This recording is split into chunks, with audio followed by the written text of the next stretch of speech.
Hey folks, welcome to a episode of Gig Work Diary. I hope everyone's having a wonderful weekend so far. If you haven't done so yet, I would appreciate if you go ahead and subscribe. And then at the end of this video, give this video a thumbs up. That way I can build this channel. And another thing you guys can do if you want to help me out is you can go ahead and walk and subscribe to my other channel, Answers Life. On that channel, I basically travel the country and do videos. All right, let's get it. Let's get to it. Now, I made a video. Uh, my last video was about why I chose to do gig work.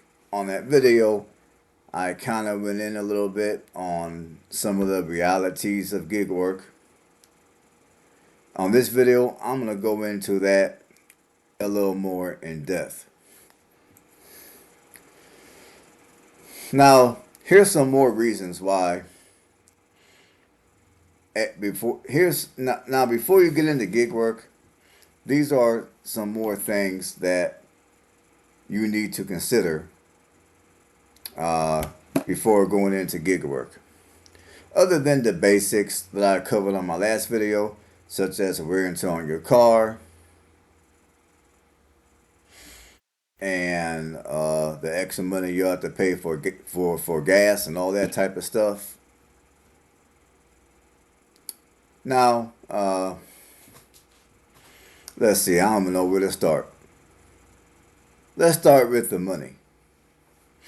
Now, there's a lot of people that might make videos like this, and they're gonna be all excited. They're gonna be super amped. They're gonna have crazy energy, and they're gonna be talking about, "I quit my day job.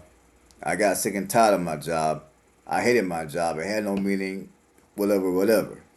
And they decided to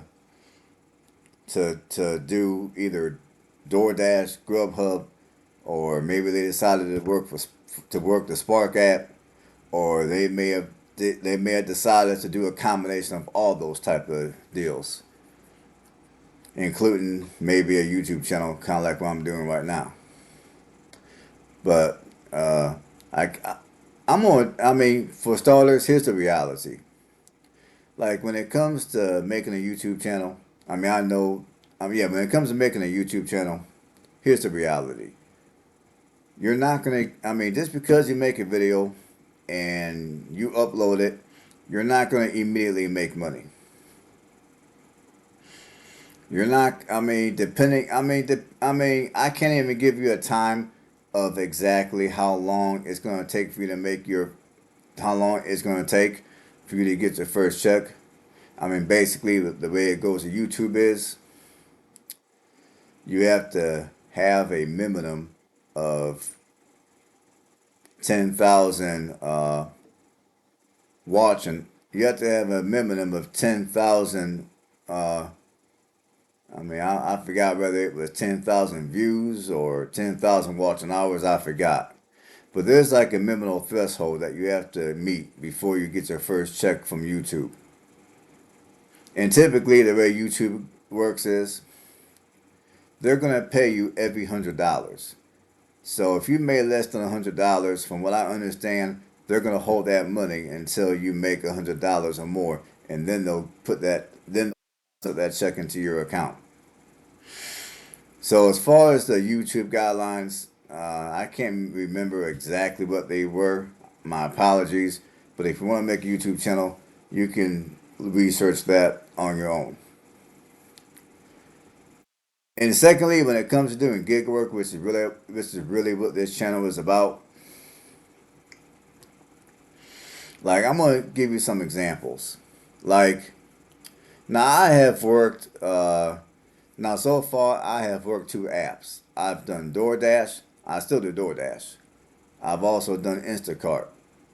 Now, to be honest with you, people, I'm not a big fan of Instacart. Now, here's the thing about Instacart, which I think people ought to take into consideration before doing Instacart is when you do Instacart,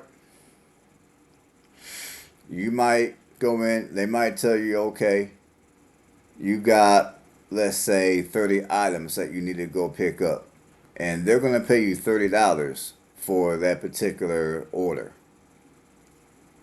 Now, you know you got 30 items. You're going to know how far you're going to have to drive from wherever, whatever location you're at, waiting on orders. They might give you an order. They might tell you, hey, you need to go Walmart. So you know you gotta go to Walmart. Walmart might be, let's say, 2 miles from wherever you're at. So you go to Walmart. You know you gotta get 30 items. You know how much they're gonna pay you. They're gonna pay you, let's say, $29. Now here's when the trouble starts.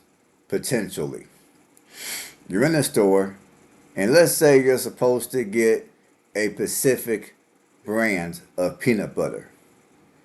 You go into the peanut butter section. They don't got that specific brand. Or two, if they do, they may not have the right size. Like maybe the customer might have requested, maybe they might have requested a 24-ounce jar of peanut butter. But you go in, they only got the 12 ounces. So in that case, you have to go on the app and you have to either page or call that customer and let that customer know that they don't have exactly what they're looking for. And you're supposed to ask them, do you have is there anything that I can get for, as a substitute? Sometimes they're going to tell you no, forget it, skip it. But in many cases, they're going to tell you yes. And they might say, okay, get brand Y and get whatever size they want, since they didn't have it in brand X. Or you might be at the produce section because maybe the customer requested that you get them some beets. And again, there's going to be a specific brand of beets that they might want. You go into the produce section. Okay, they got beets, but not what they're looking for. So now you gotta page the customer and you gotta ask them, okay, they got these beets over here. It's not what you want, but it's the only thing I can do for you. So do you want that or not? You know, they might say yeah, they might say nay. Or two, they may not have beets at all. So you gotta let them know that they don't got beets at all. Sometimes they'll come back and they'll tell you, okay, well, since they don't got beets, get me some turnips. So you go get them some turnips.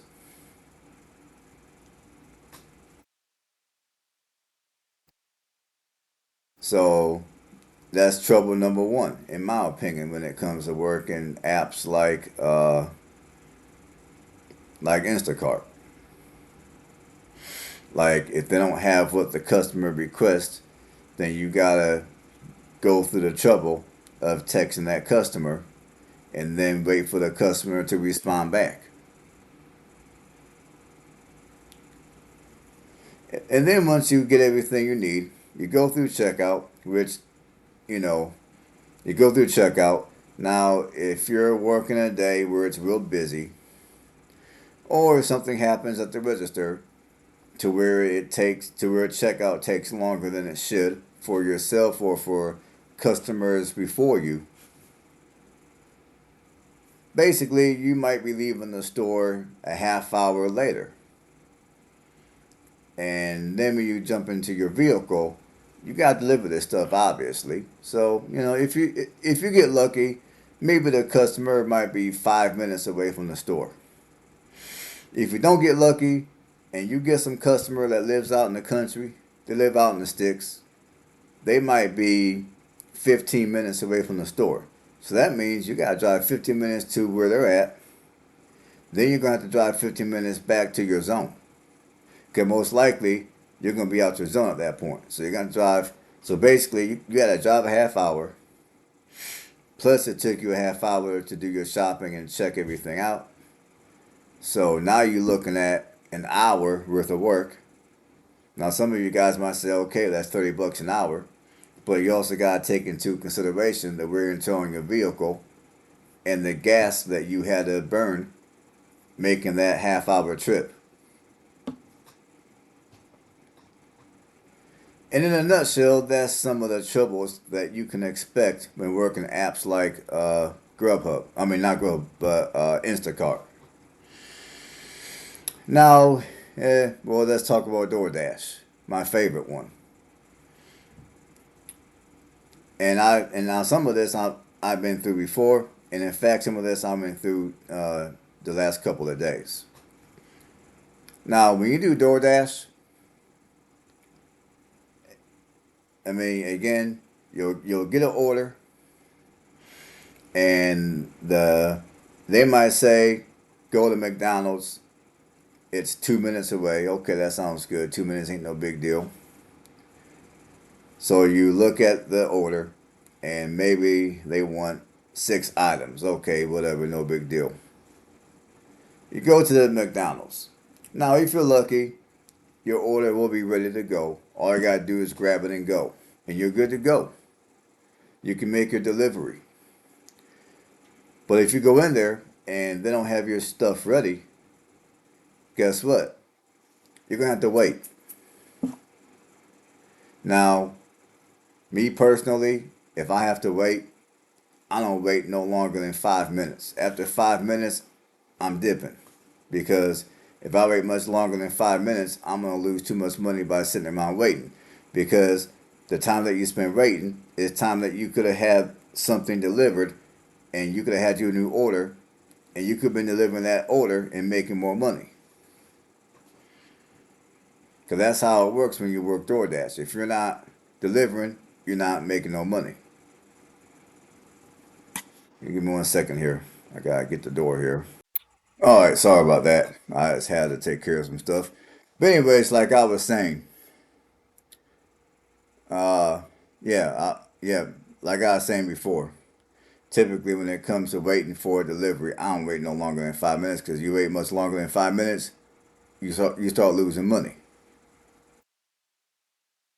I mean, sometimes even if you ask the restaurant how long will you have to wait, they might tell you something like 5 minutes. Okay, 5 minutes. Okay, I can handle 5 minutes. That's good. And then 5 minutes turns into 10 minutes. And if you're not careful, 10 minutes can turn into 20 minutes. So that's why my rule of thumb when I'm dashing is I don't wait any longer than 5 minutes. So that's number one. And let's see. And of course, whenever you go to a restaurant, it's always good to check to make sure that the customer got the right order. How do you do that? You simply ask the person who's handing you the order. Do they have their hot sauce? You know, makes if they had a if they ordered a drink, make sure they got their drink and the right type of drink. Make sure they have utensils. Make sure they got napkins, salt, pepper, all that good stuff.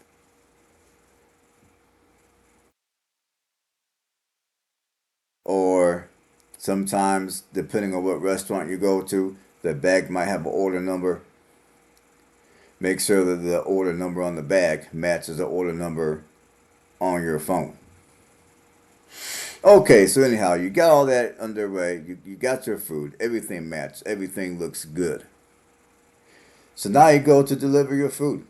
Well, this is where things can get very fun, especially when you're delivering at night or you're having to go to an apartment complex. And I've ran into this, I don't know how many times. Just, I mean, a shitload of times. But anyways, so you get your, so okay, your GPS.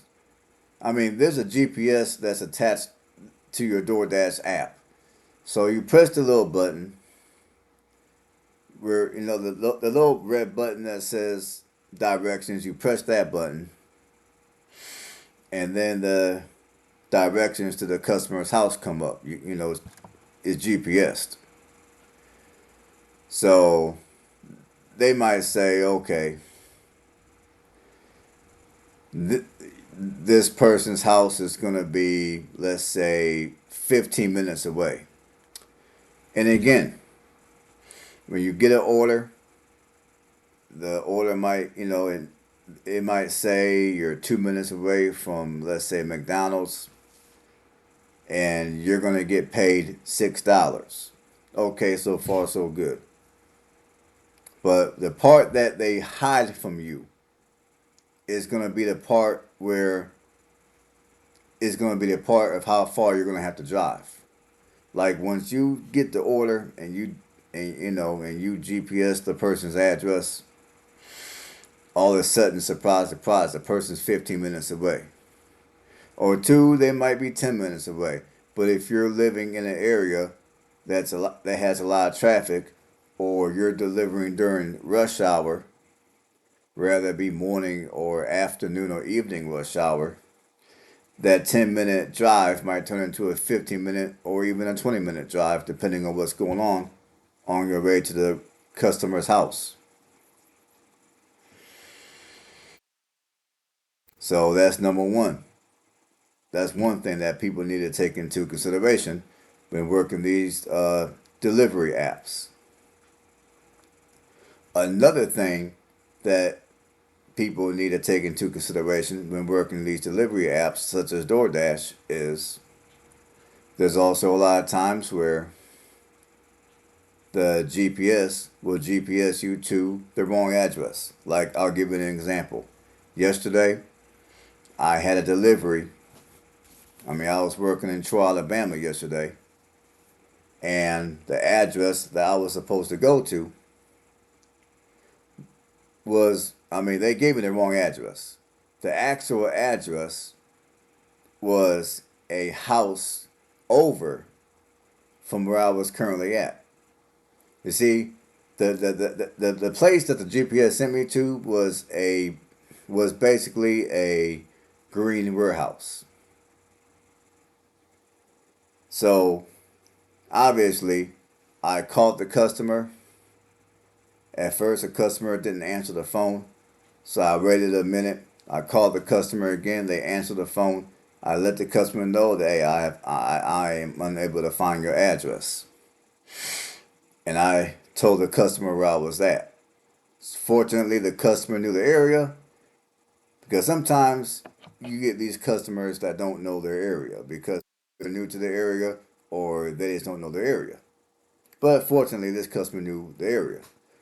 So the customer told me, okay, you need to do this, you need to do that. They gave me directions. They told me they were the next house over. So I looked around. I didn't see nothing. And then finally they cut on their porch lights so I could see their house. Because their house was like way, it was like way off the road. Like it was far off the road. So finally I got to their house. Now, bear in mind, so finally I got to the house. I gave them their food. And then after I gave them their food, I went back to my car. And I went back on the app to confirm the delivery. And guess what? The app did not allow me to confirm the delivery. Because according to the GPS, I was at the wrong address even though I wasn't. So what happened? Basically, I sat around for a good 5 minutes and I was arguing with the freaking app. And then finally, I had to I had to call customer service. I didn't call them, but I had to page customer service. And then basically once I got in contact with customer service of DoorDash, I was arguing back and forth for another 5 minutes. They kept on asking me to do this, asking me to do that. They were asking me a bunch of questions that made no sense, and I gave them the same answer every time. The customer got their food. I'm not sure if they're little thing was AI or if it was or if it was a real human being. I'm not sure. But after about 5 minutes of arguing back and forth, okay, it was finally it was finally figured out that yes, the customer got their food, and then I was good to go. So, and another thing that happens a lot with DoorDash is uh, you might be in the middle of picking up a delivery, or you might be even in the middle of making a delivery, and guess what happens to your app? It freezes. And when your app freezes, guess what that equals? A loss of money. Because now you're going to take longer to pick up or deliver an order, which means you're going to lose out on opportunities to get new orders, which means you're going to lose money. Because whenever your app freezes on DoorDash, you got basically you got to log off the app. You might even have to restart your phone and then you got to log back in. I mean, there's been times that I had to uninstall my app and then I had to reinstall my app. So there's a lot of bullshit that goes with working for these delivery apps that many people don't realize or they're not going to tell you. I mean, earlier I was watching a short about someone who quit their day job and they decided to do gig work full time. It was almost as if this person was advertising for the damn company. It's like, what the fuck? You know? So, anyways, I was watching that and that kind of moved me to make this video because I'm not going to sit here and lie to you guys about my experience when it comes to working DoorDash. I'm going to tell you the truth. Does DoorDash pay a lot of money? Hell no. And like I told you on my last video, for the reasons that I explained on that video, along with the reasons that I'm explaining to you right now, these are the reasons why I tell you, if you got a bunch of bills to pay, if you got a bunch of debt, if you got children that you're raising and you got to take care of, any of that type of shit, please, for the love of God, do not quit your day job. Keep your day job. Don't be stupid. Now, DoorDash is a good side gig. It's a good side hustle, but don't depend on DoorDash or any gig work for that matter as a primary source of income. Because I can almost promise you, you will most likely make more money working your day job than you will working these apps. Now, granted, if you're living in a state like Alabama, where many of your day jobs pay crappy, then I would say if you do gig work, if you compare what you make doing gig work compared to what you'll make at a day job in Alabama, you know what? Scratch that. I would say even here in Alabama, if I worked a regular 9 to 5, I would make more money. But like I told you on my last video, the reason why I'm doing gig work is is because it's the only type of work that I can do to where I would be able to travel the country the way I travel the country to do my other channel. All right, folks. Well, let's see. To do my yeah. Let me think like I got anything else to say to you folks. Give me 1 minute here.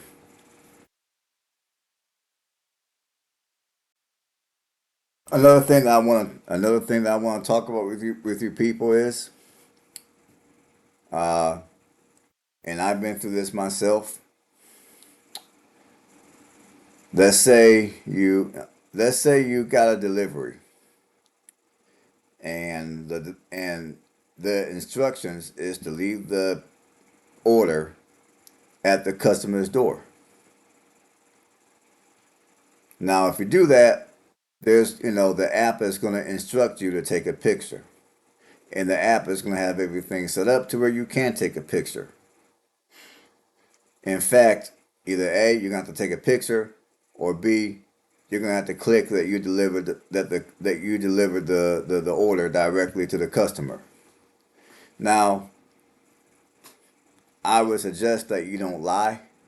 Like if you're having trouble accessing your camera on your phone, do not lie, because if you lie, not only will it get you deactivated, but you also open up yourself. You also become vulnerable to the customer possibly lying on you. So, like this, let me give you guys a situation that I was in before.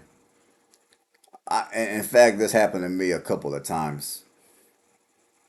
I mean, I had a order that, like, the first time this happened, I had an order from it was from it's a chicken place called, it was from Popeye's Chicken, and the customer told me to leave their order at their front door. Okay, cool. That's what I did. I took the picture. I followed protocol, and then and then the very next morning, I woke up to check my phone to see if anyone called, gave me messages, whatever. And of course, I went on ahead and I jumped on my DoorDash app to see if they sent me any messages, and sure enough, they did. And the message was that a customer did not receive their order. And due to the customer not receiving their order, uh, it was grounds for me to be deactivated. So now there's a little button that you're able to click, to where you can click that button and then you can put your rebuttal, which is obviously that's what I did because I know they got their food. So I gave them that rebuttal. And I think it was like the next day after the morning following. I mean, mind you, I gave my rebuttal. I went out that day. I did my dashing like normal. But the morning after, I got another text stating that my account was deactivated. It was deactivated because I broke the agreement of the contract. A customer has accused me of not delivering their food. So I called customer service and you know, I told them what was going on. Making a long story short, after about a week of going back and forth and arguing and just a bunch of other bullshit, they finally activated my account and I was able to go back out and dash. Now, the second time I was in a situation was just the other day. Just the other day, again, it was another Popeyes order, and this customer, uh, it was an order to where I was supposed to give it to the customer. So again, I'm like, what the hell? This customer got their shit. So I was pretty pissed off because I know I delivered it to that customer.